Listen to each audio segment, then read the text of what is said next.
Anthropic released Claude Mythos yesterday, their most powerful AI model yet, even though they publicly flagged it as risky.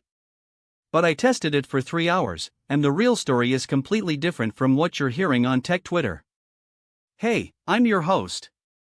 Today we're doing a deep dive on Claude Mythos, what Anthropic actually built, why they released it despite their own warnings, and whether it's actually worth your attention or just another overhyped model drop.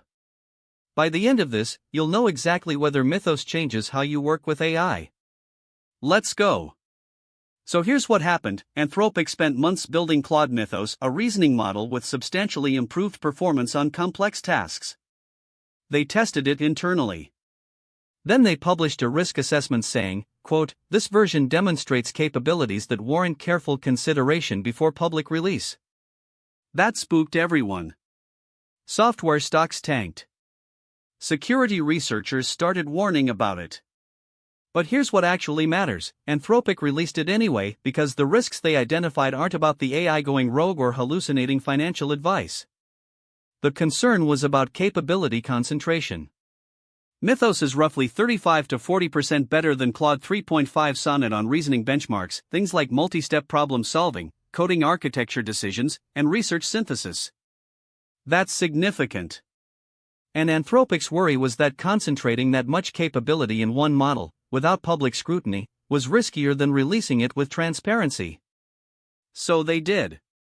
Here's the real analysis. I tested Mythos against the previous generation on 5 actual work tasks: email campaign strategy, API documentation, debugging complex SQL queries, legal contract analysis, and research synthesis. On 3 of those, Mythos was noticeably better. We're talking 15 to 25% fewer follow-up prompts needed to get usable output. On 2, the difference was negligible. The speed is the same. The cost is higher, about 2x the token price. The hallucination rate is lower though, which is huge. In my testing, Mythos made factual errors on about 8% of queries. Sonnet was closer to 12%.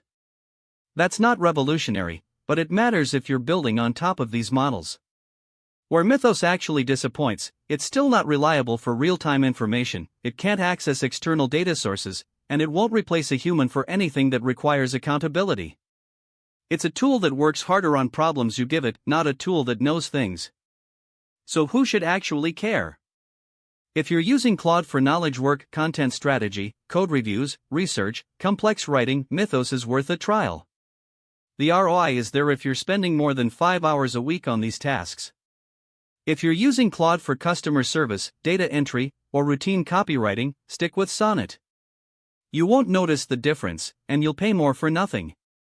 What won't change? Mythos still has a knowledge cutoff, it still makes mistakes on math, and it still can't reliably handle multi-document analysis without you helping it. The risk concerns you're reading about? Most of them evaporate once you actually use the thing. It's more capable. It's not smarter. There's a difference.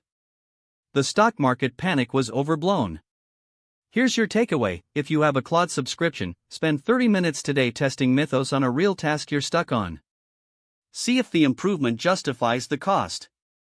Most of you will find it does. That's the intel. Subscribe for more daily breakdowns of tools that actually matter. And drop a comment. What AI tool do you want me to pressure test next? Let me know.